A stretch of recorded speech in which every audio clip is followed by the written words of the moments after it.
Alim, kemudian Bapak Ibu Guru dan Bapak Ibu karyawan SD Negeri 5 yang telah memberikan atau meluangkan waktunya pada siang hari ini. Pertama-tama marilah kita panjatkan puji dan syukur atas kehadirat Allah SWT yang telah melimpahkan rahmat setahidannya kepada kita semua, sehingga pada siang hari ini kita dapat berkumpul di kelas 1 ini tanpa halangan apapun.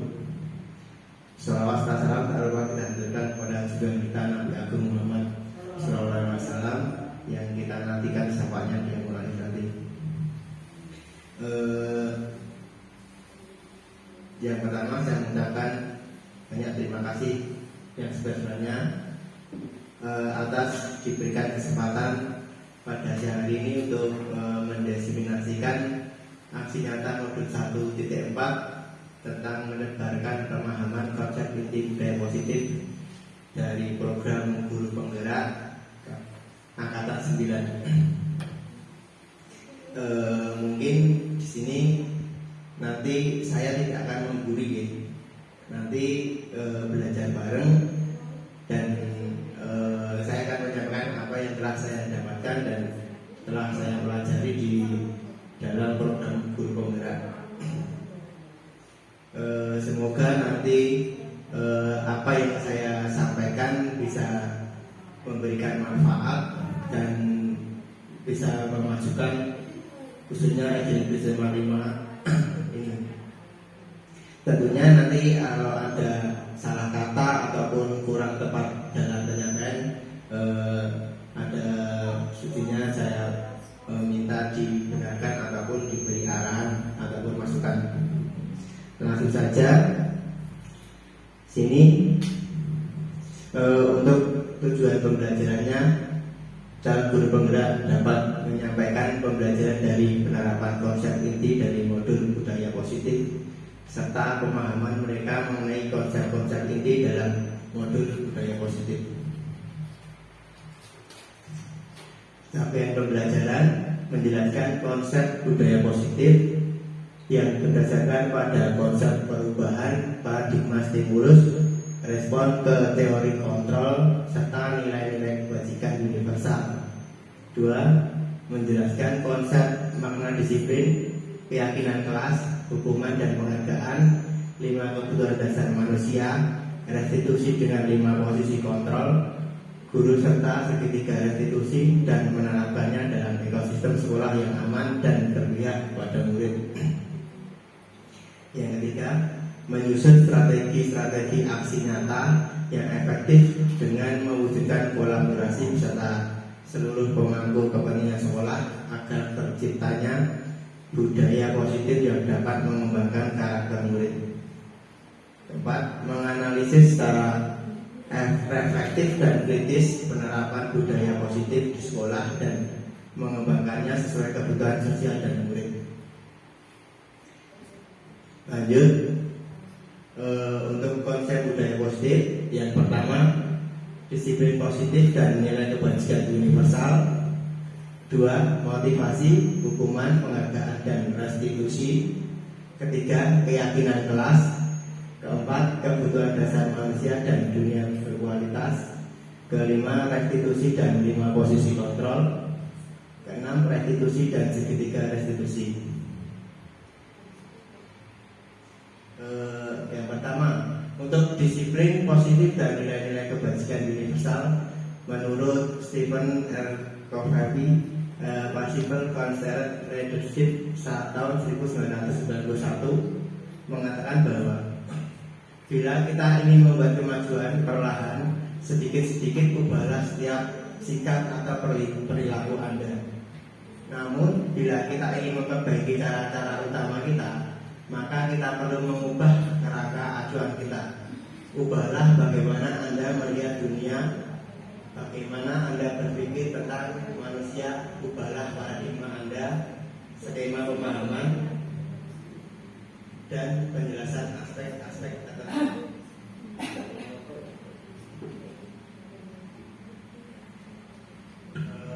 Kemudian teori kontrol dari Dr. William Blaser. Teori kontrol Dr. William Gasser mengatakan ilusi guru mengontrol murid. Ilusi bahwa semua penguatan positif efektif dan bermanfaat. Ilusi bahwa kritik dan membuat orang merasa bersalah dapat menguatkan karakter. Ilusi bahwa orang dewasa memiliki hak untuk memaksa.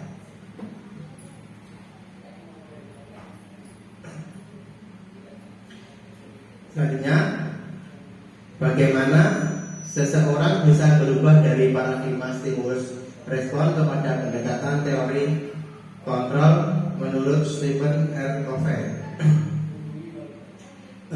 Stimulus respon, realitas atau kebutuhan kita sama. Untuk teori kontrol, realitas kebutuhan kita berbeda. Ya, untuk semua orang melihat hal yang sama. Untuk teori kontrolnya, setiap orang memiliki gambaran yang berbeda. Hanya kita mencoba mengubah orang agar berpandangan sama dengan kita. Menurut teori kontrol, kita berusaha memahami pandangan orang lain tentang dunia. Kemudian pada stimulus respon, perilaku buruk dilihat sebagai suatu kesalahan. Sedangkan untuk dari teori kontrol, semua perilaku memiliki tujuan. Tadinya pada stimulus respon, orang lain bisa mengontrol saya. Kemudian teori kontrolnya, hanya Anda yang bisa mengontrol diri Anda. Tadinya saya bisa mengontrol orang lain. Pada teori kontrol, Anda tidak bisa mengontrol orang lain. Kemudian pemaksaan ada pada saat bujukan gagal. Kemudian teori kontrolnya, kolaborasi dan konsensus menciptakan pilihan-pilihan baru. Pada stimulus respon, model berpikir menang atau kalah. Untuk teori kontrolnya, model berpikir menang dan menang.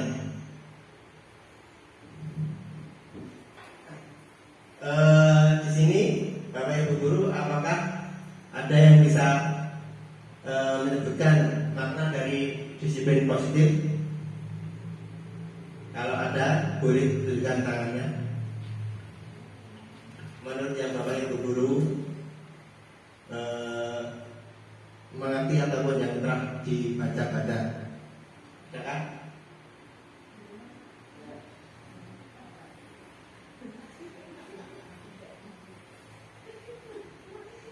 Baik, dari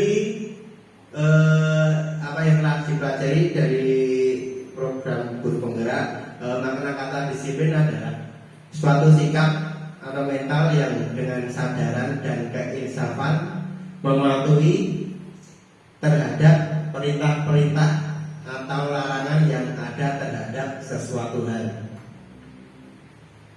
Menurut Ki Hajar Dewantara mengatakan, setiap orang menjadi guru, setiap rumah menjadi sekolah.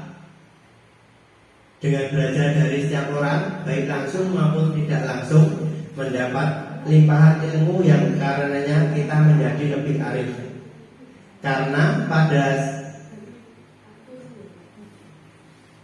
hakikatnya belajar adalah keinginan untuk merubah suatu perilaku. Salah satu perilaku yang karena belajar adalah kedisiplinan, di mana ada kemerdekaan, di situ ada disiplin yang kuat. Sungguh disiplin itu bersifat self disiplin, yaitu kita sendiri mewajibkan dengan sekeras-kerasnya, dan peraturan yang sedemikian itu harus ada di dalam suasana yang merdeka. Begitu yang dikatakan oleh Ki Hajar Dewantara. Kalimat ini mengajarkan pada kita tentang merdeka yang tidak bisa dilepaskan dari sifat disiplin. dengan seseorang disiplin akan menunjukkan sifat-sifat baik pada seorang, di antaranya jujur, bertanggung jawab, sportif, tangguh, handal, berdaya tahan tinggi, gigih, bekerja keras, berdaya saing. Sifat-sifat seperti ini akan mudah muncul dan dipertahankan oleh seseorang itu memiliki karakter disiplin yang kuat. Kemudian untuk nilai-nilai kebajikan, sifat-sifat positif manusia yang merupakan tujuan mulia yang ingin dicapai setiap individu, seperti yang telah dikemukakan oleh Dr. William Glasser pada teori kontrol tahun 1984, menyatakan bahwa perbuatan memiliki suatu tujuan. Dan selanjutnya menurut Dian Goossens tahun 1998 mengemukakan bahwa dengan mengaitkan nilai-nilai kebajikan yang diyakini seseorang, maka motivasi intrinsik akan terbangun, sehingga menggerakkan motivasi dari dalam untuk mencapai tujuan mulia yang diinginkan. Nilai-nilai kebajikan yang diyakini dan disepakati bersama dalam institusi, salah satunya adalah nilai-nilai kebajikan yang ingin dicapai oleh setiap anak Indonesia yang kita kenal dengan profil pelajar Pancasila.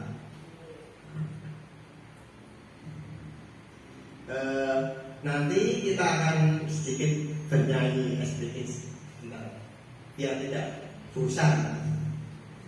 Ada yang sudah bisa bernyanyi profil pelajar Pancasila? Bisa? Kalau sudah bisa nanti kita nyanyi bareng-bareng ya.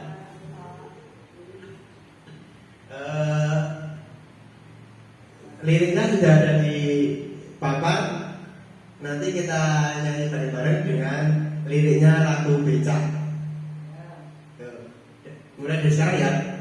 1, 2, 3. Belajar Pancasila, beriman dan bertakwa pada Tuhan Yang Esa dan berakhlak mulia, berkebinekaan global, gotong royong mandiri, kreatif dan bernalar kritis. Ulangi lagi dengan tepuk tangan yang pas ya, biar tambah semangat dan tidak ngantuk. Yuk mulai. Belajar Pancasila, beriman dan bertakwa pada Tuhan Yang Esa dan berakhlak mulia, berkebinekaan global, gotong royong mandiri, kreatif dan bernalar kritis. Satu lagi. Belajar Pancasila, beriman dan bertakwa pada Tuhan Yang Esa dan berakhlak mulia, berkebinekaan global, gotong royong mandiri, kreatif dan bernalar kritis. Tepuk tangan buat kalian semua. 6 karakter dalam profil Pancasila itu tadi ya. Yang pertama, beriman bertakwa kepada Tuhan Yang Maha Esa dan berakhlak mulia. Yang kedua, mandiri. Yang ketiga, berkebinekaan global. Yang keempat, bergotong royong. Kemudian yang terakhir, kreatif. Selanjutnya motivasi, hukuman, penghargaan dan restitusi. Menurut Dian Goossens dalam bukunya Restructuring School Discipline menyatakan ada 3 motivasi perilaku manusia. untuk menghindari ketidaknyamanan ataupun hukuman. Untuk yang pertama tadi itu untuk menghindari ketidaknyamanan ataupun hukuman, ini adalah tingkat rendah dari motivasi perilaku manusia. Biasanya orang yang motivasi perilakunya untuk menghindari hukuman ataupun ketidaknyamanan akan bertanya apa yang akan terjadi apabila saya tidak melakukannya. Sebenarnya mereka sedang menghindari masalahan yang mungkin muncul dan berpengaruh pada mereka secara fisik, psikologis maupun tidak terpenuhinya kebutuhan mereka bila mereka tidak melakukan tindakan tersebut. Motivasi ini bersifat eksternal. Untuk yang nomor 2, yaitu untuk mendapatkan imbalan atau penghargaan dari orang lain. Maksudnya satu tingkat di atas motivasi yang pertama. Di sini orang berperilaku untuk mendapatkan imbalan ataupun penghargaan dari orang lain. Orang dengan motivasi ini akan bertanya, apa yang akan saya dapatkan apabila saya melakukan suatu kegiatan ini. Kemudian mereka melakukan sebuah tindakan untuk mendapatkan pujian, penghargaan ataupun sanjungan dari orang lain yang menurut mereka penting dan mereka letakkan dalam dunia berkualitas mereka. Mereka juga melakukan suatu untuk mendapatkan hadiah, pengakuan atau imbalan. Motivasi ini yang bersifat eksternal. Mungkin di dalam kelas Bapak Ibu guru ada ya sifat anak ataupun di lingkungan masyarakat kalau melakukan sesuatu ataupun mengerjakan sesuatu cuma ingin mendapatkan sanjungan atau cuma menyukupi kewajiban. Ada nggak? Ada ya. Misalkan murid mau maju kalau cuma ada hadiah dari guru, itu bisa. Untuk yang ketiga, untuk menjadi orang yang mereka inginkan dan menghargai diri sendiri dengan nilai-nilai yang mereka percaya. Orang dengan motivasi ini akan bertanya, akan menjadi orang seperti apabila yang saya melakukannya.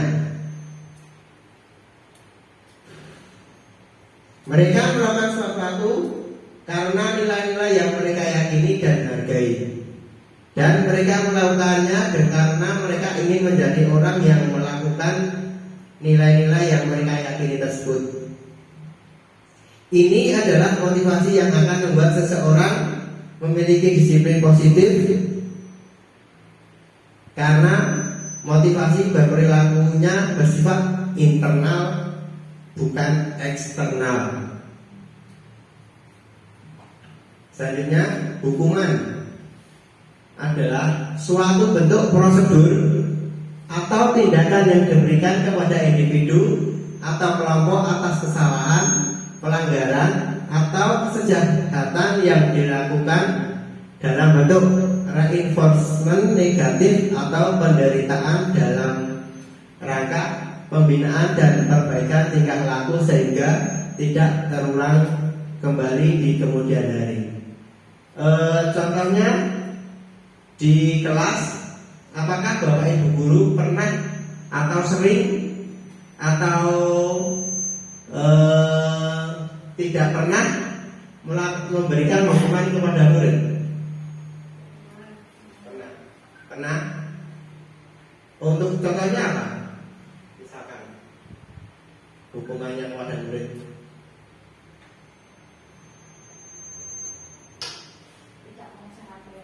Iya, hukumannya? Tiket. Oh, tiket. Bisa.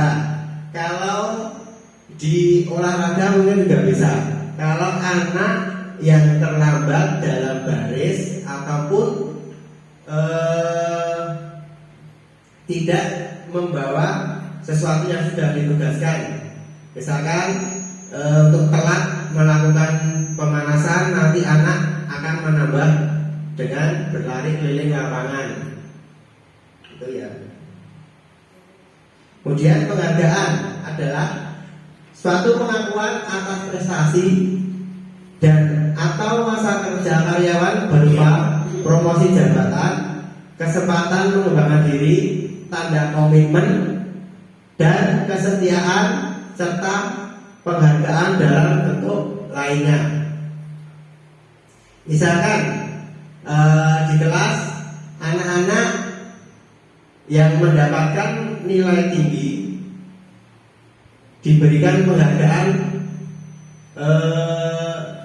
bintang kebaikan ataupun dalam bentuk misalkan nanti kalau mendapatkan nilai 100 Bapak akan traktir bakso, itu juga bisa. Selanjutnya restitusi. Restitusi adalah proses menciptakan kondisi bagi murid untuk memperbaiki kesalahan mereka sehingga mereka bisa kembali pada kelompok mereka dengan karakter yang lebih kuat.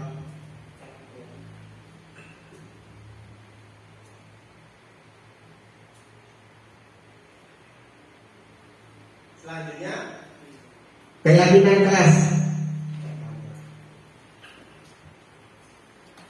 Keyakinan kelas adalah pernyataan-pernyataan universal yang senantiasa dibuat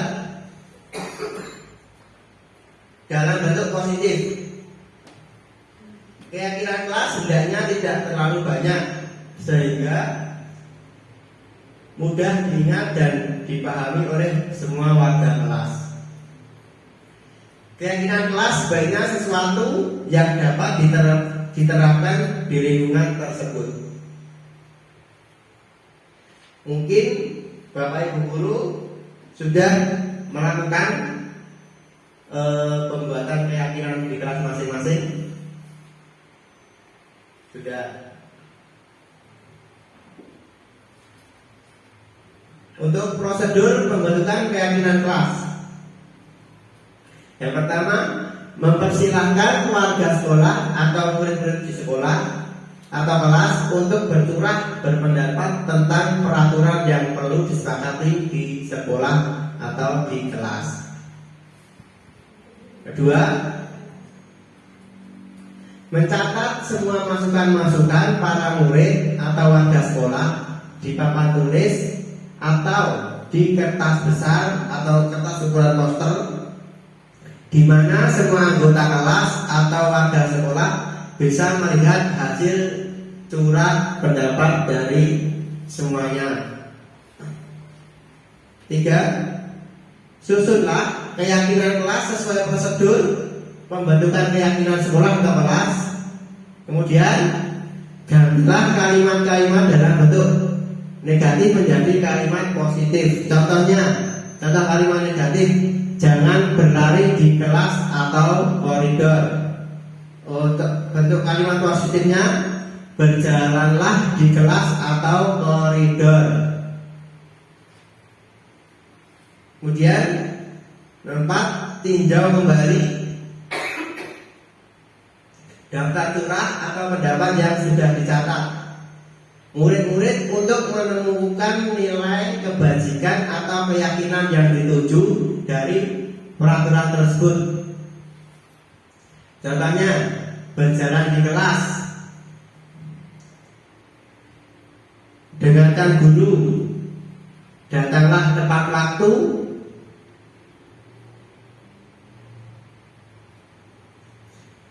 di bawah satu payung atau keyakinan untuk saling menghormati atau nilai kebajikan hormat. Keyakinan inilah yang dimasukkan dalam daftar untuk disepakati. Selanjutnya, tinjau ulang keyakinan sekolah atau kelas secara bersama-sama. Kemudian keyakinan sekolah atau kelas selanjutnya bisa dilekatkan di dinding kelas, di tempat yang mudah dilihat oleh semua warga kelas. Jadi untuk keyakinan kelas yang sudah dibuat dan disepakati bersama, lebih baik dikemas atau ditampilkan yang semenarik mungkin dalam bentuk poster ataupun tulisan-tulisan yang dilihat untuk anak-anak itu lebih menarik, sehingga anak ataupun warga sekolah bisa lebih fokus atau cepat menyanyi atas keyakinan kelas tersebut.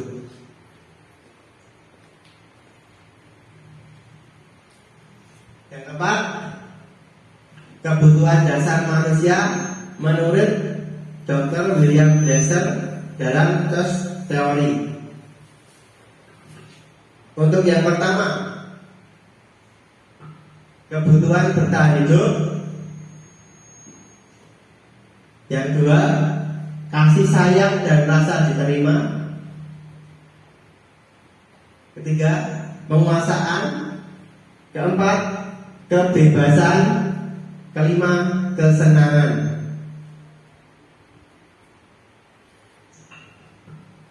Mari kita lihat penjelasan dari yang 5 tadi. Yang pertama, kebutuhan bertahan hidup adalah kebutuhan yang bersifat fisiologis untuk bertahan hidup, misalkan kesehatan, rumah, makanan. Untuk kebutuhan biologis sebagai bagian dari proses reproduksi, termasuk kebutuhan untuk tetap bertahan hidup. Komponen fisiologis pada kebutuhan ini meliputi kebutuhan akan perasaan aman, nyaman, dan tentram. Untuk yang kedua, kasih sayang dan rasa diterima. Kebutuhan ini dan 3 kebutuhan berikutnya adalah kebutuhan psikologis. Kebutuhan untuk disayangi dan diterima meliputi kebutuhan akan hubungan dan koneksi sosial. Kebutuhan untuk memberi dan menerima kasih sayang, dan kebutuhan untuk merasa menjadi bagian dari suatu kelompok. Kebutuhan ini meliputi keinginan untuk tetap terhubung dengan orang lain, seperti teman, keluarga, pasangan hidup, teman kerja, binatang peliharaan, dan kelompok di mana kita tergabung. Mungkin kita di dalam dunia kerja, misalkan kita sebagai pendidik atau guru, banyak komunitas ya, mungkin ada KKG, ada sama wali murid itu paguyuban. Nanti kita supaya bisa bersosialisasi dengan baik dan hubungan kita bisa diterima dengan baik oleh kelompok tersebut.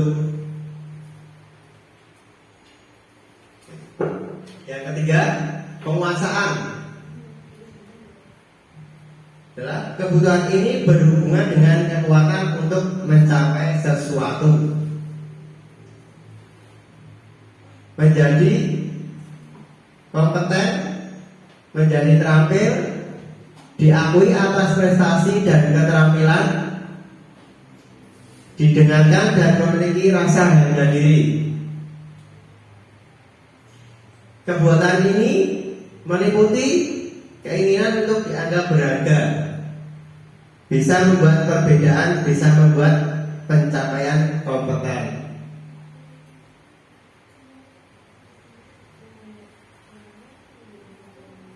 Meliputi self esteem dan keinginan untuk meninggalkan pengaruh. Kemudian yang keempat, kebebasan. Kebutuhan untuk bebas adalah kebutuhan akan kemandirian, otonomi, memiliki pilihan dan mampu mengendalikan arah hidup seseorang. Anak-anak dengan kebutuhan kebebasan yang tinggi menginginkan pilihan. Mereka perlu banyak bergerak, suka mencoba-coba, tidak terlalu terpengaruh orang lain, dan senang mencoba hal baru dan menarik. Terutama kita sebagai pendidik untuk anak SD, apalagi yang di kelas 1 banyak anak ya, peralihan dari taman kanak-kanak menuju SD, untuk rasa keingintahuan tinggi. Anak-anak misalkan dalam olahraga, dalam pelajaran olahraga, misalkan suruh melakukan gerakan ataupun mengambil peralatan di gudang, pasti semuanya akan diambil. Mereka menunjukkan keingintahuan dan rasa ingin mencoba-coba yang cukup tinggi.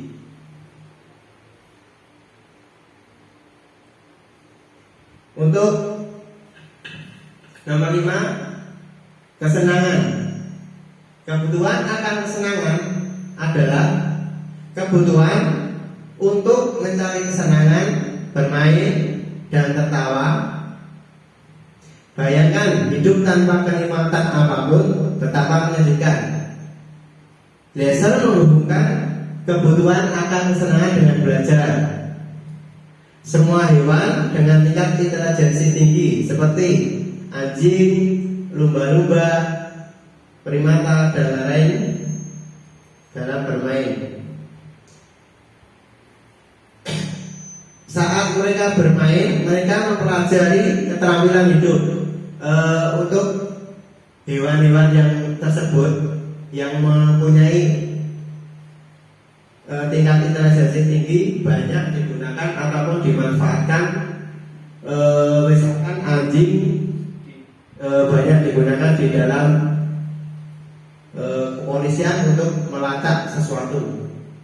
Sedangkan untuk lumba-lumba itu dilatih pada acara pertunjukan dan kesenian lainnya. Yang kelima, restitusi dan 5 posisi kontrol.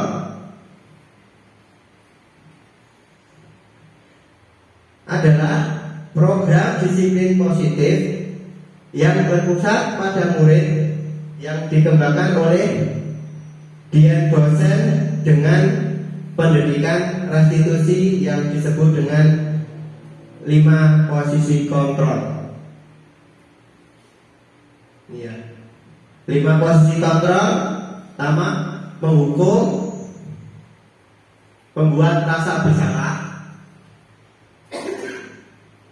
sebagai teman, sebagai pemantau, dan sebagai manajer. Yang pertama, sebagai penghukum. Posisi kontrol ini masih diterapkan oleh beberapa guru dengan anggapan hukuman mempercepat penyelesaian masalah tanpa memikirkan dampak buruk yang ditimbulkan. Seorang penghukum biasanya melontarkan pertanyaan-pertanyaan menyakiti disertai gestur menunjuk-nunjuk, menghabis, dan mata melotot. Untuk dampak posisi kontrol tersebut, murid dapat menjadi benda, pemberontak, dan menyalahkan orang lain. Dampak lebih buruknya, murid akan mengalami keterpurukan mental,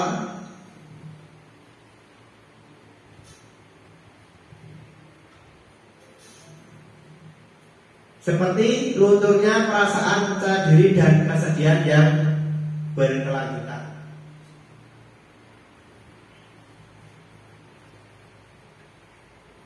Yang kedua, sebagai pembuat rasa bersalah. Pada posisi ini, guru akan berkata lebih lembut.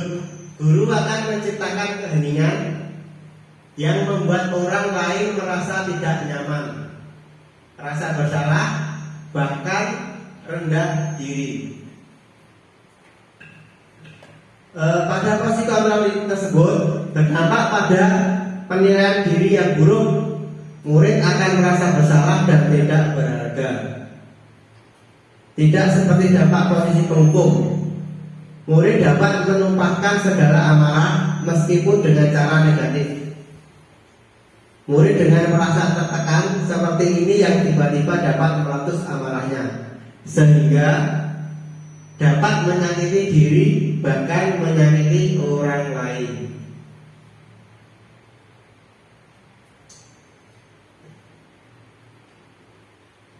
Yang ketiga, sebagai teman.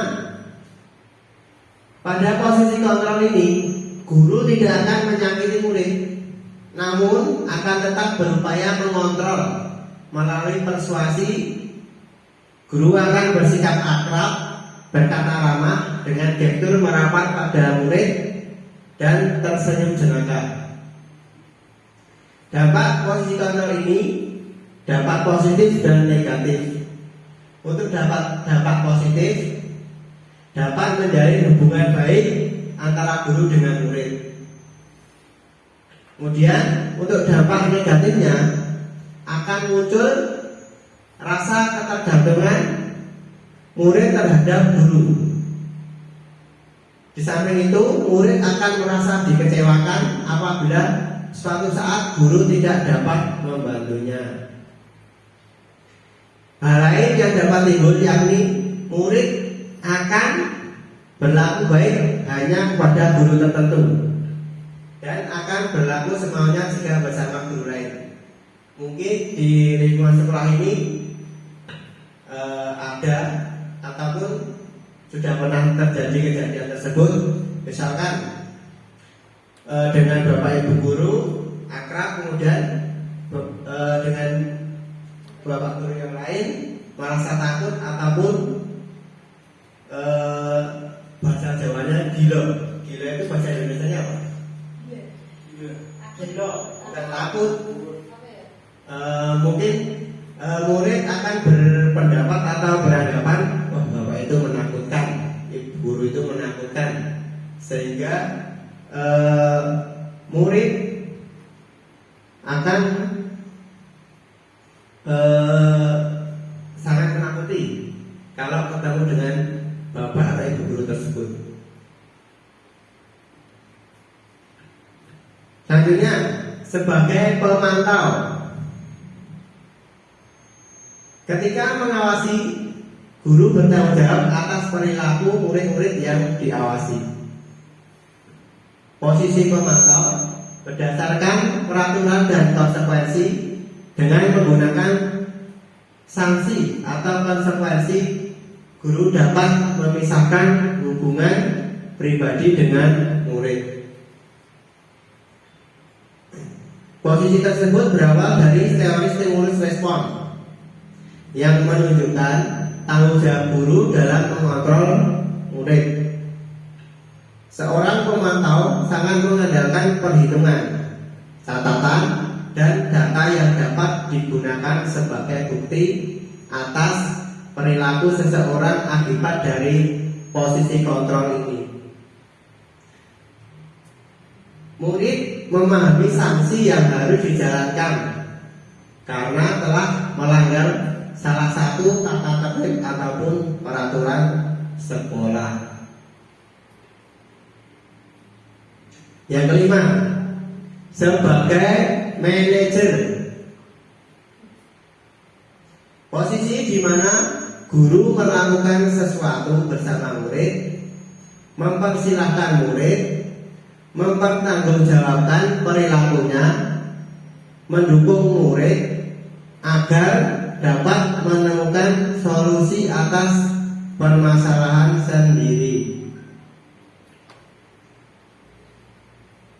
Pada posisi ini, murid diajak untuk menganalisis kebutuhan sendiri maupun menganalisis kebutuhan orang lain. Di sini penekanan bukan pada kemampuan membuat konsekuensi, namun bagaimana dapat berkolaborasi dengan murid dalam memperbaiki kesalahan yang telah dilakukan. Dengan memposisikan diri sebagai manajer akan berdampak negatif bagi penguatan watak atau karakter murid. Selanjutnya, restitusi dan seketika restitusi adalah sebuah cara menanamkan disiplin positif pada murid. Restitusi adalah proses menciptakan kondisi bagi murid untuk memperbaiki kesalahan mereka sehingga mereka bisa kembali pada kelompok mereka dengan karakter yang lebih kuat menurut Gosen tahun 2004. Selanjutnya, restitusi juga adalah proses kolaboratif yang mengajarkan murid untuk mencari solusi untuk masalah dan membantu murid berpikir tentang orang seperti apa yang mereka inginkan dan bagaimana mereka harus memperlakukan orang lain menurut Joseph Gosen tahun 1996. Adapun ciri-ciri restitusi adalah yang pertama, bukan untuk menembus kesalahan, namun untuk belajar dari kesalahan. Maksudnya, anak dilakukan restitusi tidak untuk menembus kesalahan, namun anak bisa belajar dari apa yang telah dilakukan dengan membuat kesalahan tersebut. Yang kedua, memperbaiki hubungan.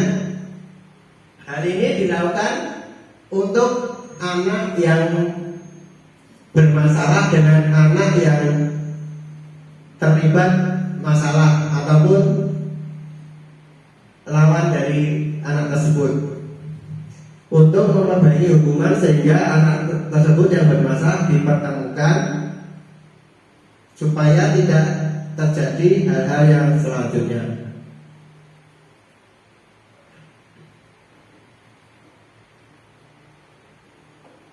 Yang ketiga,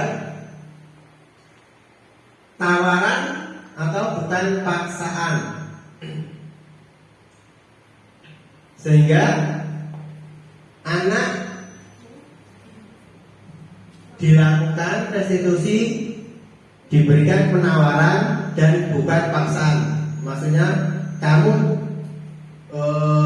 harus melakukan ini atau harus apa, sehingga anak akan merasa dan timbul dengan keinginan sendiri.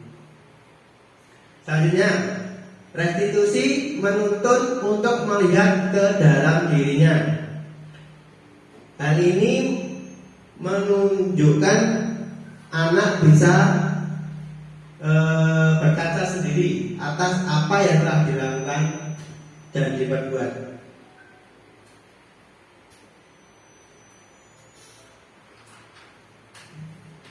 Kemudian 5. Restitusi mencari kebutuhan dasar yang mendasari tindakan.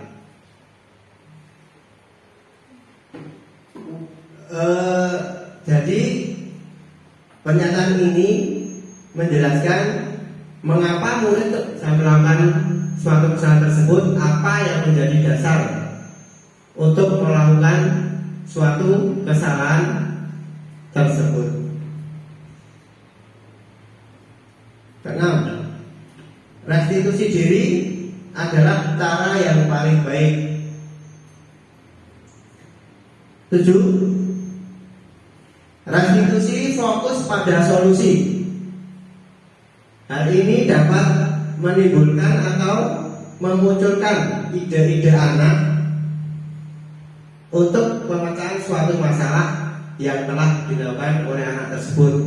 Misalkan anak melakukan bullying terhadap teman.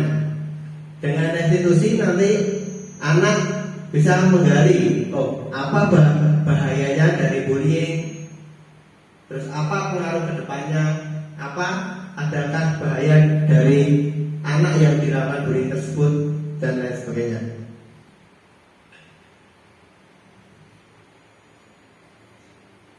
Ketujuh, restitusi fokus pada karakter bukan tindakan.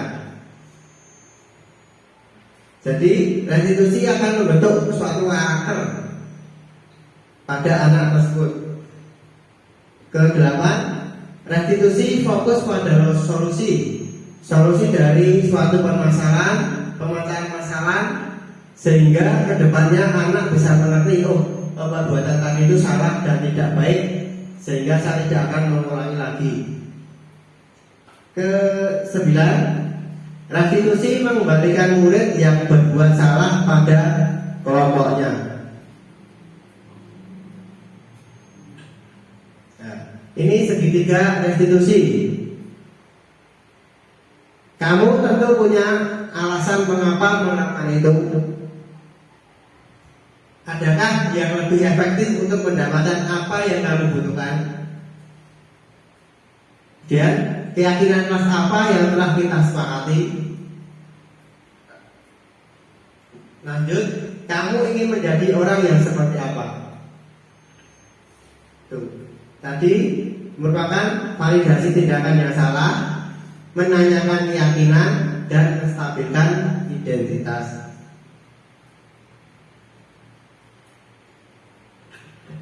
Yang pertama, menstabilkan identitas. Pada tahap ini, peserta didik diajak untuk tenang dan kembali ke suasana hati di mana proses belajar dan penyelesaian masalah bisa kita lakukan. Guru dapat mengucapkan kata-kata sebagai berikut. Pertama, berbuat salah itu tidak apa-apa. Dua, tidak ada manusia yang sempurna. Saya juga pernah melakukan kesalahan seperti itu. Kita tidak bisa menyelesaikan ini. Bapak atau ibu tidak tertarik mencari siapa yang salah, tapi ingin mencari solusi dari permasalahan ini. Kemudian, kamu berhak merasa begitu. Apakah kamu sedang menjadi teman yang baik buat dirimu sendiri? Yang kedua, validasi tindakan yang salah adalah perbuatan yang salah pada peserta didik seringkali dilakukan untuk memenuhi beberapa kebutuhan pada manusia. Disinilah guru harus mampu memahami maksud perbuatan peserta didik tersebut. Guru dapat mengucapkan, padahal kamu bisa melakukan yang lebih buruk dari ini ya. Kamu pasti punya alasan mengapa melakukan hal itu. Tiga, kamu patut bangga pada dirimu sendiri karena kamu telah melindungi sesuatu yang penting buatmu.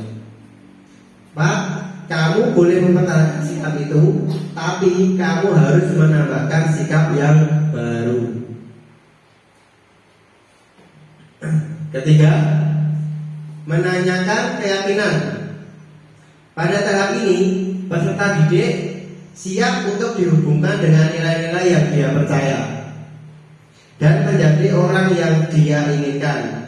Guru dapat mengucapkan kata-kata berikut. Apa yang kita percaya sebagai kelas atau keluarga? Dua, apa nilai-nilai umum yang telah kita sepakati? Tiga, apa bayangan kita tentang kelas yang ideal? Pak, kamu mau jadi orang seperti apa?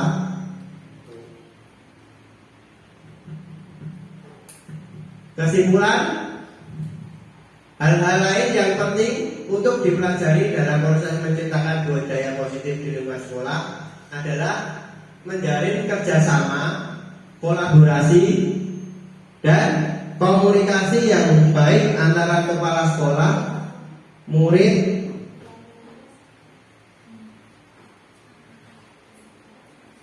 rekan guru, komite, wali murid, dan pengawas, sehingga budaya positif tidak hanya dilakukan di kelas saya saja, tetapi juga di sekolah, di rumah, dan di lingkungan masyarakat.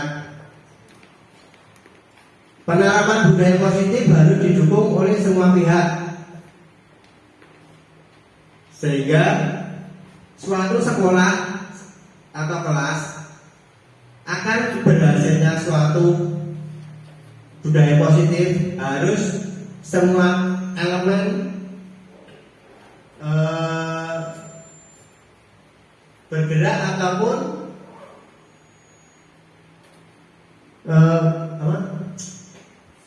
bisa berjalan dengan lancar atas dukungan dari semua pihak di dalam anggota tersebut. Misalkan kalau di sekolah ada murid, guru, wali murid, komite sekolah, dan masyarakat sekitar.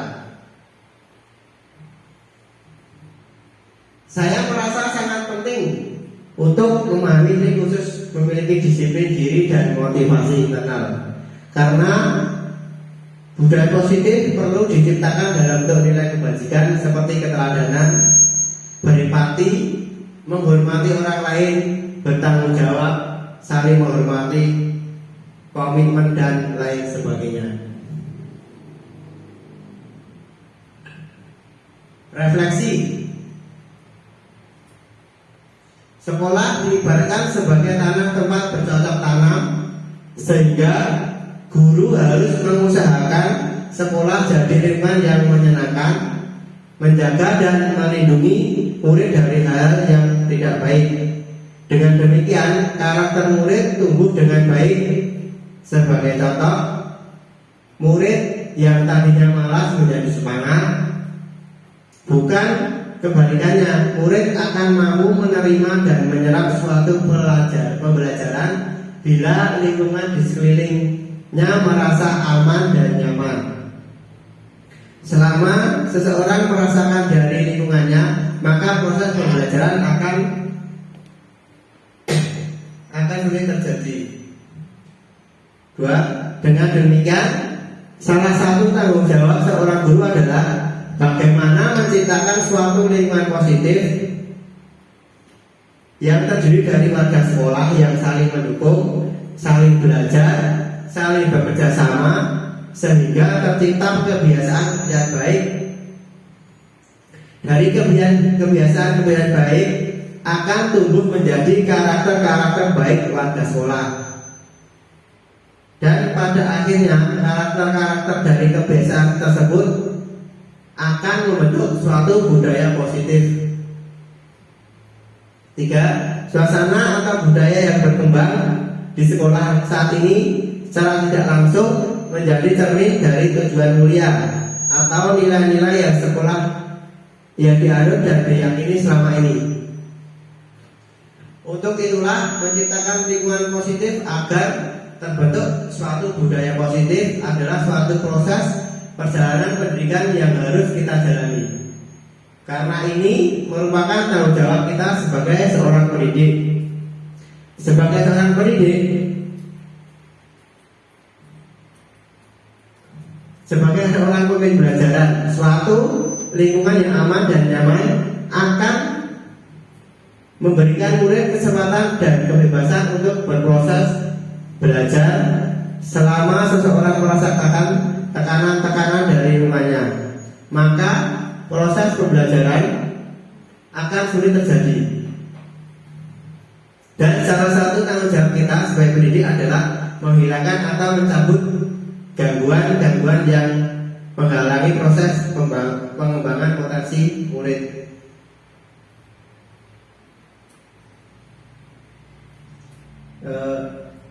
Nanti setelah ini akan saya tampilkan aksi nyata yang telah saya buat ataupun telah sepakati di dalam budaya positif pembelajaran PJOK di SD Negeri SMA 5. Iya, aksi nyata membuat keyakinan kelas budaya positif pembelajaran PJOK di SD Negeri SMA 5. Tadi sudah dibahas kemudian untuk latar belakang ini tadi sudah saya akan menunjukkan apa yang telah saya buat di dalam kelas dalam pembentukan keyakinan kelas. Ini ya, bentuk pelanggaran pada pelajaran PJOK. Yang pertama, tidak memakai baju olahraga, membuang sampah tidak pada tempatnya, tidak izin jika pergi ke toilet, menggunakan alat olahraga tanpa seizin guru dan tidak mengembalikan alat di tempat yang semestinya, tidak membawa air minum, tidak mengerjakan PR, tidak membawa buku LKS, tidak disiplin, tidak memakai sepatu. Maksudnya tidak memakai sepatu ini ada kalanya siswa dalam berolahraga ada yang harus memakai sepatu, ada juga yang tidak memakai sepatu. Untuk dukungan yang dibutuhkan, pertama, komitmen siswa terhadap keyakinan yang telah disepakati. Guru sebagai teladan bagi peserta didik dalam menanamkan dan membiasakan budaya positif di sekolah. Dukungan dan kolaborasi orang tua di rumah dan membiasakan budaya positif. Kemudian seluruh warga sekolah berkolaborasi, bergotong royong dan bergerak bersinergi dalam menciptakan serta menumbuh kembangkan budaya positif di kelas.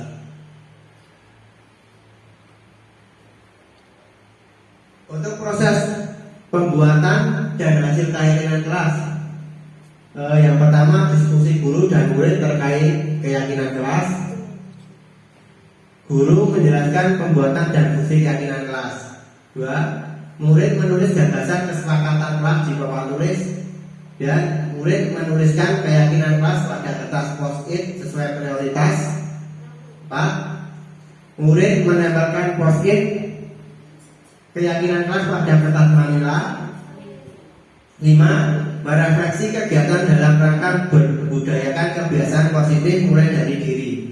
6. Mensosialisasikan kebiasaan positif diri murid kepada orang tua murid melalui grup WA kelas. Nih, untuk proses pembuatan dan hasil keyakinan kelas. Ini diskusi guru dan murid terkait keyakinan kelas yang saya lakukan di kelas atas. Dan murid menuliskan gagasan kesepakatan kelas di papan tulis. Jadi setiap murid nanti menuliskan gagasan ataupun apa yang dipikirkan untuk ide tentang keyakinan kelas. Kemudian murid menuliskan keyakinan kelas pada kertas post-it sesuai dengan prioritas. Artinya murid menempelkan post-it keyakinan kelas pada kertas manila. Kemudian dari situ nanti akan kita ambil poin dari keyakinan kelas yang telah dibuat dari adat yang telah dituliskan oleh anak-anak tadi. Untuk poin keyakinan kelas, yang pertama, berdoa sebelum pelajaran dimulai. Kemudian menghargai teman, menjaga kebersihan lingkungan sekolah, percaya diri dalam mengerjakan tugas, bertanggung jawab dengan peralatan yang telah digunakan.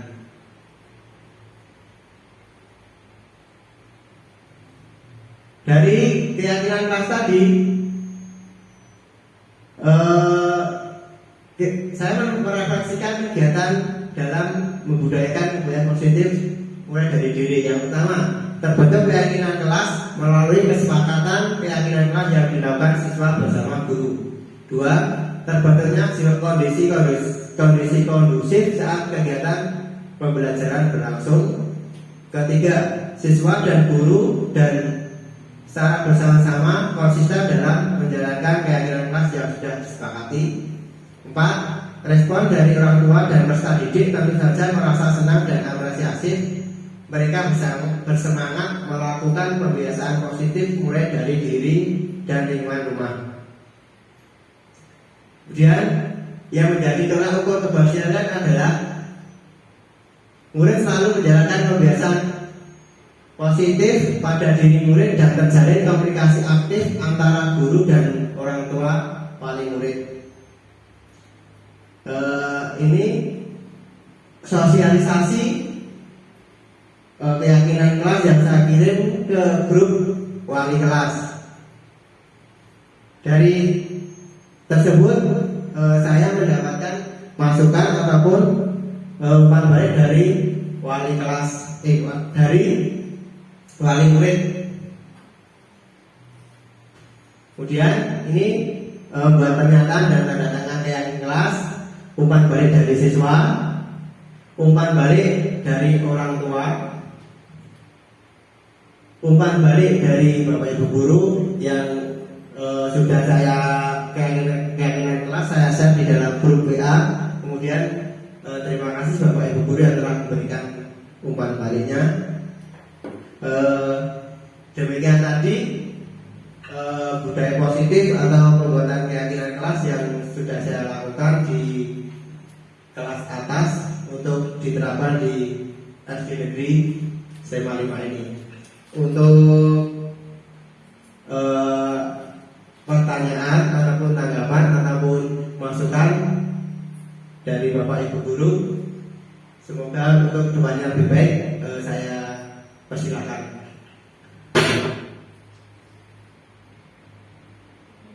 Bapak Ibu guru yang akan memberikan tanggapan ataupun bertanya.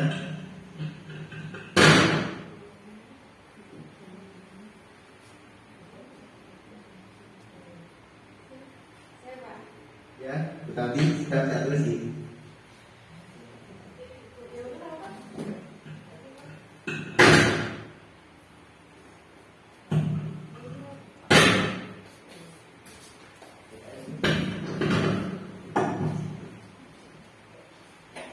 Baik, terima kasih. Sebelumnya nama saya Taniti Nur Hasana dari kelas 5.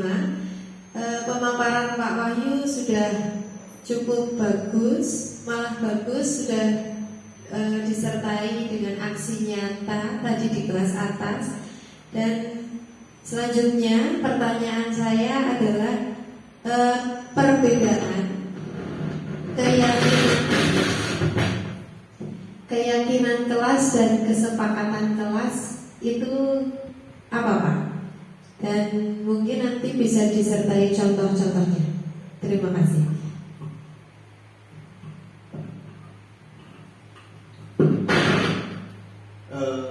Perbedaan peraturan kelas dan keyakinan kelas. Nah, dari yang sudah saya pelajari, untuk peraturan kelas itu terbit tanpa persetujuan dari pihak atau objek yang melaksanakannya. Jadi antara guru dan murid tidak ada kesepakatan. Jadi pembuatannya dari Bapak Ibu guru untuk peraturan kelasnya. Kalau untuk keyakinan kelas dibuat atas kesepakatan antara guru dan murid. Contohnya kesepakatan kelas tadi dibuat dari guru dan murid. Kemudian kalau untuk peraturan kelas tadi contohnya itu sepihak. Jadi misalkan yang membuat guru dan untuk murid tidak terlibat dalam pembuatan peraturan tersebut. Demikian tadi. Untuk masukannya,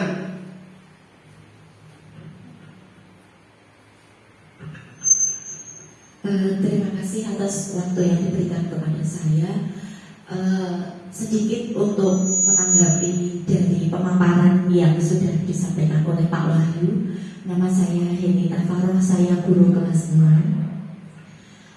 Apa yang disampaikan Pak Wahyu terkait aksi nyata juga dan diseminasi di modul 1.4 pendidikan guru penggerak ini ternyata memang bisa untuk mengubah mindset kami.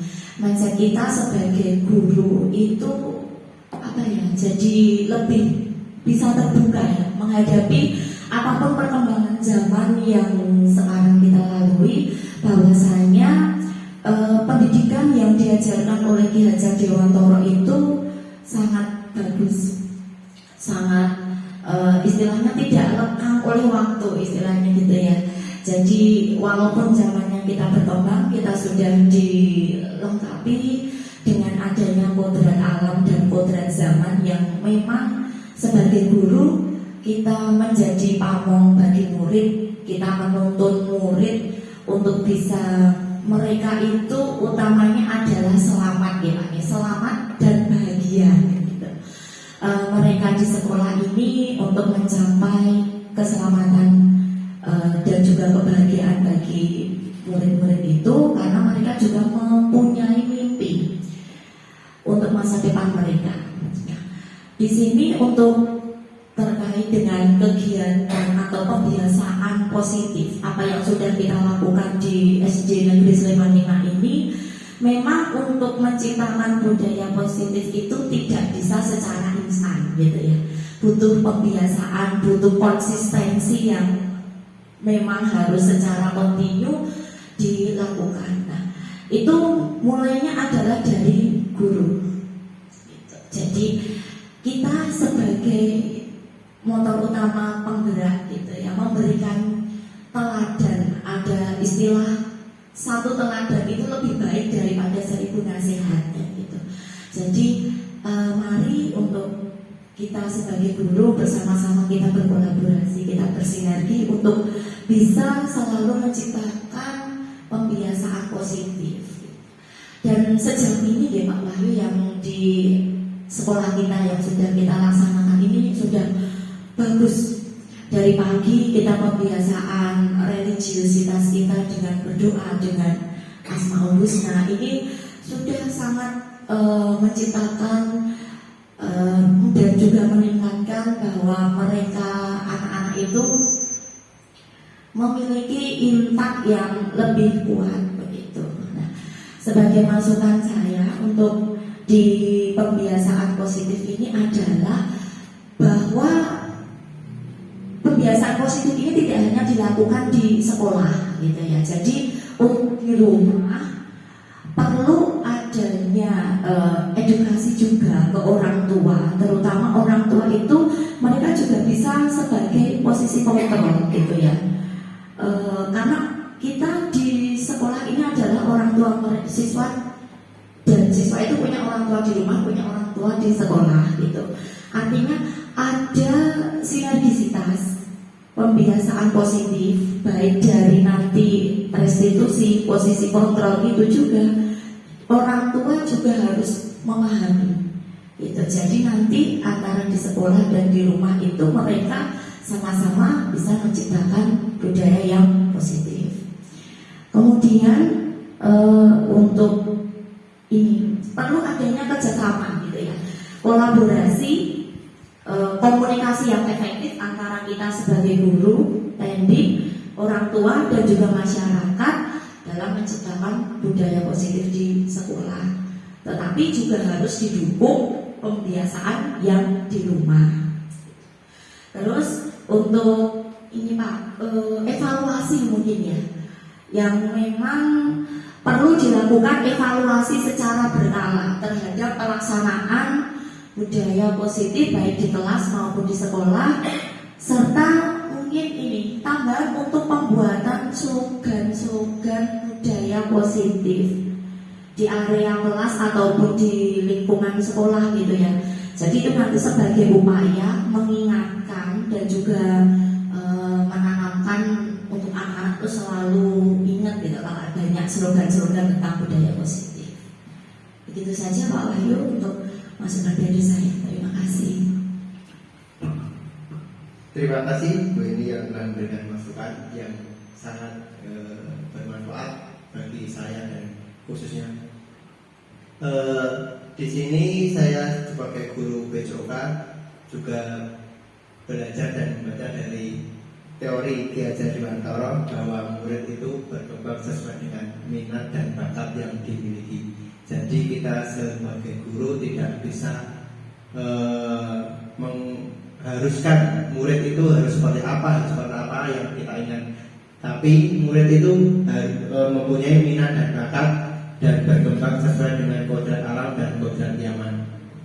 Demikian presentasi dari saya, ada kurangnya dan lebihnya saya maaf. Saya akhiri. Assalamualaikum warahmatullahi wabarakatuh.